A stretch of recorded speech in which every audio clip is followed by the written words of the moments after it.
Hello everybody, class 10th की worksheet आ गई है। वर्कशीट नंबर 27 4 सितंबर 2020 है बेटा।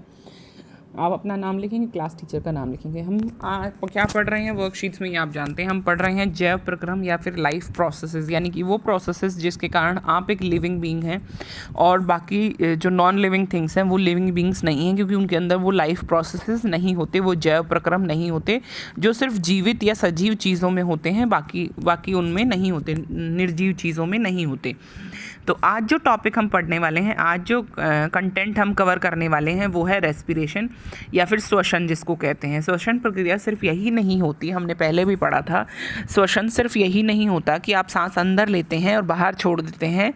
उसके अलावा उस सांस का जिसको आपने अंदर लिया है उसमें से ऑक्सीजन का पूरी बॉडी में जाना और पूरी बॉडी से वापस कार्बन डाइऑक्साइड का आना और फिर हवा का बाहर छोड़े जाना, ये सारा प्रोसेस उसमें इंक्लूड होता है। हमने पहले भी रेस्पिरेशन पढ़ा था पिछली वर्कशीट में, जिसमें हमने वायवीय और अवायवीय श्वसन के बारे में पढ़ा था, यानी कि हमने एरोबिक एंड एनारोबिक रेस्पिरेशन के बारे में पढ़ा था।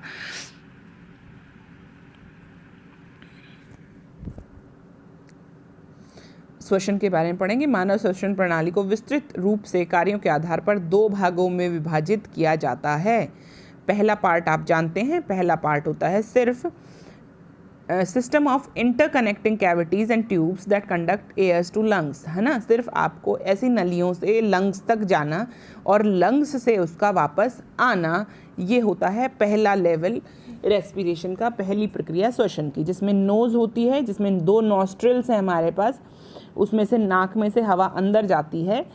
फेरिंग्स होता है जो हवा का एयर पैसेज होता है जहाँ से हवा जाती है। फिर होता है लैरिंग्स, वॉइस बॉक्स जहाँ से आवाज़ भी आती है। और फिर आता है ट्रैकिया जो कि फेरिंग्स को ब्रोंकाई से जोड़ता है। और यहाँ पर रिंग्स ऑफ कार्टिलेज होते हैं जिसके अंदर से ट्रैकिया अंदर से गुजर रहा होता है। आप जानते हैं, हमने पहले भी डिस्कस किया था, ताकि कोलैप्स ना हो। ये रिंग ऑफ कार्टिलेजेस स्किन के अंदर होते हैं ताकि जब हम सांस छोड़ें तो एकदम से हवा का प्रेशर बाहर ज़्यादा है और अंदर कम है, तो ये बिल्कुल ऐसे कोलैप्स ना हो जाए, बंद ना हो जाए ये रास्ता। इस कारण हम लोग इसके अंदर कार्टिलेज रिंग्स होते हैं। उसके बाद है, और इसके साथ इसके अंदर एक और चीज़ होती है, देखिए, cartilage provided structure and keep the windpipe open. Trachea is lined with fine hair called सीलिया।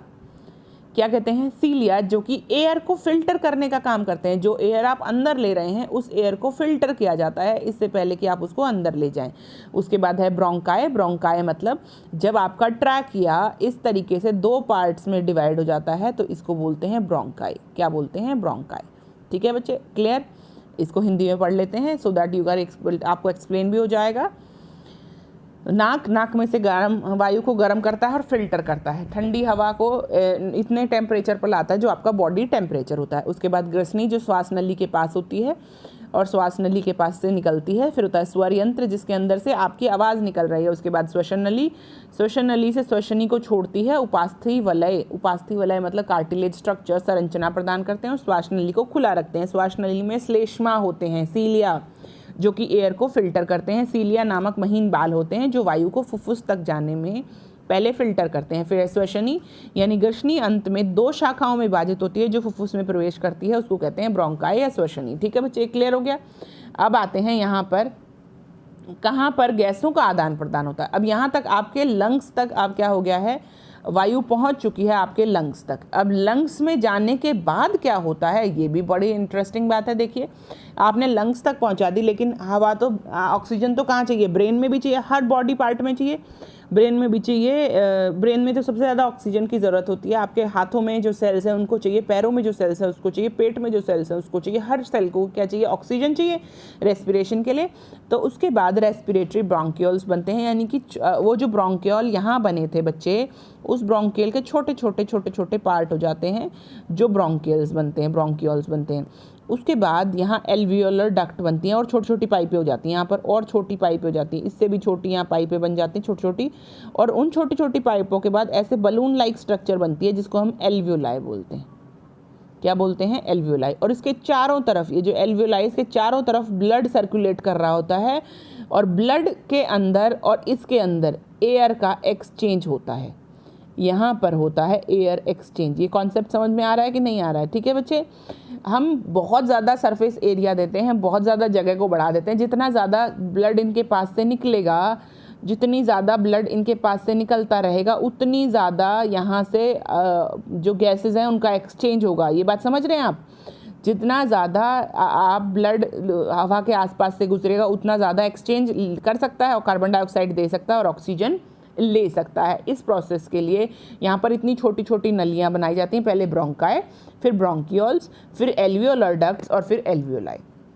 Network of small branches leading to the bronchi into the lung tissue and ultimately to the air सैक्स।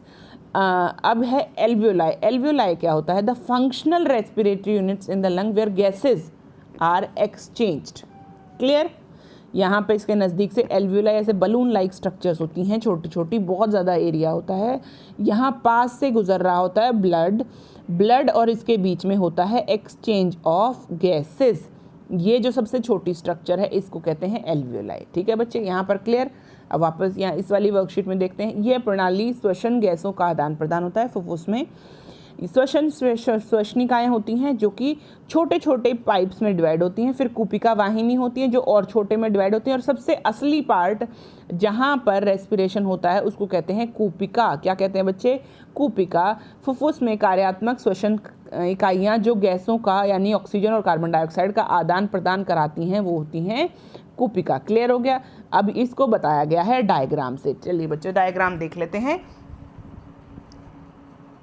Diagram पिछली बार भी हमने worksheet में पढ़ा था कि किस प्रकार diaphragm और रिब्स की मूवमेंट होती है। डायफ्राम सिकुड़ता है और डायफ्राम फैल जाता है। ऐसा क्यों होता है, कब होता है, और मांसपेशियों को आराम देता है। अब देखिए सांस जब अंदर जा रही है, ये वाली फोटो में सांस अंदर जा रही है, यहाँ पे थोरेसिक गुहा फैलता है, थोरेसिक कैविटी फैल जाती है ताकि सांस को अंदर जाने में जगह मिले। बाहरी इंटरकोस्टल में पेशियों का अनुबंध होता है, ठीक है, और डायफ्राम सिकुड़ता है, डायफ्राम सिकुड़ता है। और जब हमें सांस बाहर छोड़नी होती है तो डायफ्राम ऊपर की ओर जाता है, ठीक है, थोरेसिक गुहा कम हो जाता है और मांसपेशियों को आराम मिलता है। देखिए यहाँ पर देखेंगे, इसी सेम फोटो को यहाँ देखेंगे क्या होता है। देखिए डायफ्राम क्या होता है, डायफ्राम कॉन्ट्रैक्ट होता है कब? जब हम सांस अंदर लेते हैं। ये चीज़ें आपको लिखनी पड़ेंगी ताकि आप समझ सकें कहाँ पर क्या हो रहा है। यहाँ पर हो रहा है बेटा सांस अंदर आ रही है और यहाँ पर सांस बाहर जा रही है। दोनों प्रोसेसेस का डायग्राम बनाओ या ना बनाओ, लेकिन किसके साथ? 1 2 3, ये तीनों पॉइंट्स को आपको क्लियरली लिखना है। जब हम सांस अंदर ले रहे होते हैं तो डायफ्राम कॉन्ट्रैक्ट होता है, थोरेसिक कैविटी एक्सपेंड होती है, इंटरकोस्टल मसल्स भी कॉन्ट्रैक्ट होते हैं, यानी कि इंटरकोस्टल मसल्स और डायफ्राम कॉन्ट्रैक्ट होते हैं और थोरेसिक कैविटी एक्सपेंड होती है। और इसका अपोजिट हो जाएगा जब हम वो क्या करते हैं, बाहर छोड़ते हैं, इन्हेलेशन करते हैं तो इज इंटरनल ब्रीदिंग, यानी आप सांस लेते हैं दैट इज़ कॉल्ड इन्हेलेशन, और जब हम सांस छोड़ते हैं that is called exhalation. Inhalation में एयर रिच इन ऑक्सीजन ली जाती है। कॉन्ट्रैक्शन ऑफ मसल्स जो यहाँ पर हुआ था वही लिखा जाता है, जो डायग्राम में था वही लिखा है। कॉन्ट्रैक्शन ऑफ मसल्स, ठीक है, लिफ्ट और फ्लैटन डायग्राम, वॉल्यूम बढ़ जाती है, थोरेसिक कैविटी बड़ी हो जाती है, प्रेशर हो जाता है थोरेसिक कैविटी में डिक्रीज, और एयर एकदम से अंदर की तरफ आती है। इसका करने का मकसद यही होता है, यही बात मैं आपको समझाना चाह रही हूँ।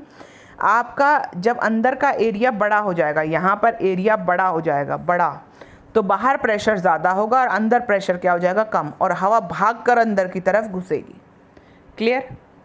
इस बात को समझने की कोशिश कीजिएगा।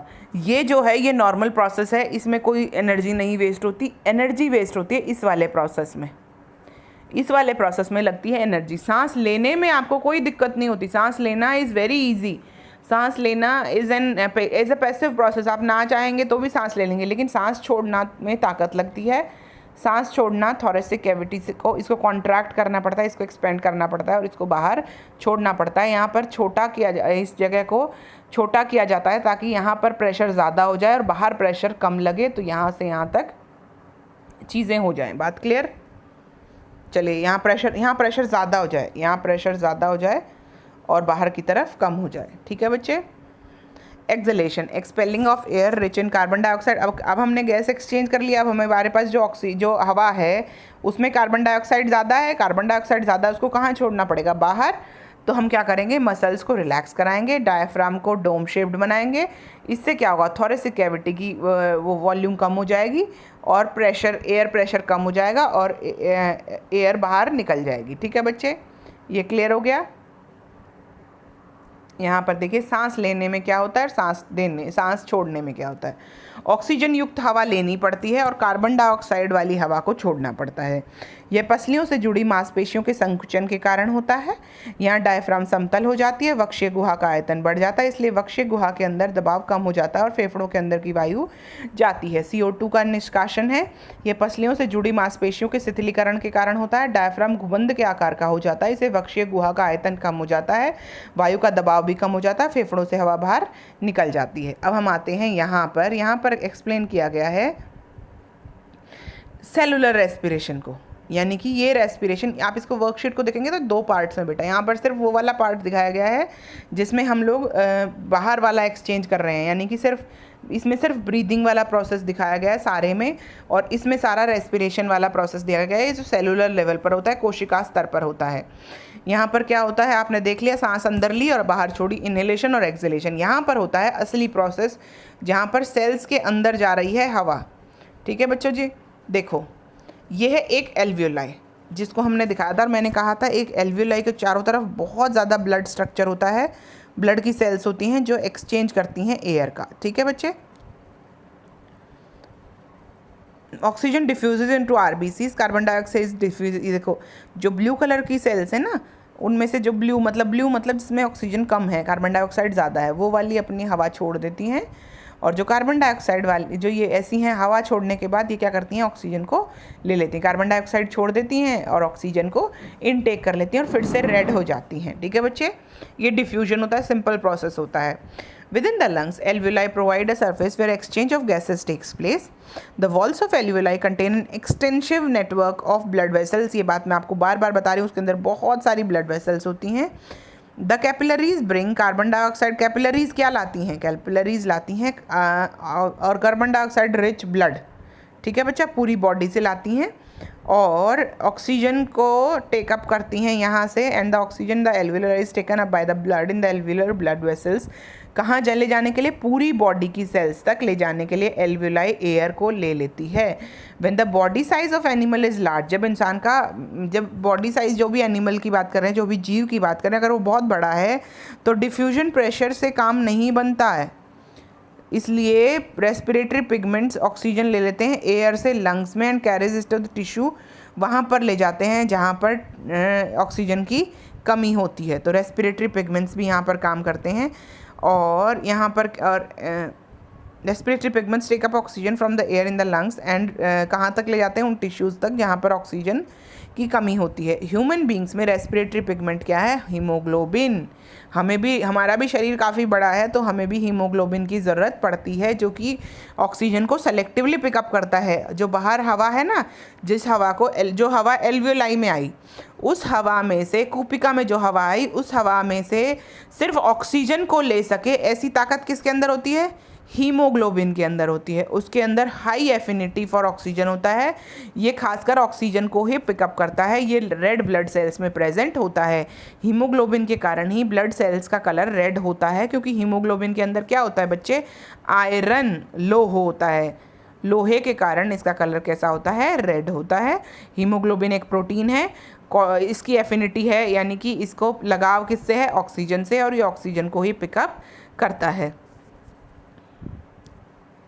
फुफ्फुस के अंदर कुपिका की एक सतह उपलब्ध कराती है जिसमें गैसों का विनिमय हो सकता है, हम जानते हैं।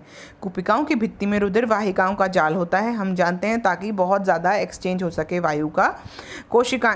शरीर से कार्बन डाइऑक्साइड प्रचुर मात्रा में रुधिर केशिकाएँ होती हैं, कैपिलरीज, जो पूरी बॉडी से कार्बन डाइऑक्साइड वाला रिच, यानी कि ब्लू कलर वाली जो नलियाँ होती हैं आपकी बॉडी में, वो कैपिलरीज होती हैं। कोशिका रुधिर वाहिका का रुधिर कुपिका वायु से ऑक्सीजन लेकर शरीर की सभी कोशिकाओं तक पहुंचाता है। जैसे जैसे जंतुओं के शरीर का आकार बढ़ता है, अकेला विसरण दाब से ये काम नहीं चल सकता, शरीर के सभी अंगों तक ऑक्सीजन पहुंचाने के लिए अपर्याप्त है, उसकी दक्षता कम होती है। फुफ्फुस की वायु से श्वसन वर्णक ऑक्सीजन लेकर उन ऊतकों तक पहुंचाते हैं जिनमें ऑक्सीजन की कमी होती है। और ह्यूमन बॉडी में, इंसान के अंदर ये काम कौन करता है? हीमोग्लोबिन, जो ऑक्सीजन से उच्च बंधुता रखता है और यह वर्णक लाल रुधिर कोशिकाओं में उपस्थित होता है। अब हम आते हैं एक्सरसाइज पर। एक्सरसाइज कहती है उपस्थि वलय का क्या कार्य होता है? लिखा हुआ है बेटा, आप आराम से लिख सकते हैं, कोई दिक्कत वाली बात नहीं है। ये रहा उपास्थि वलय।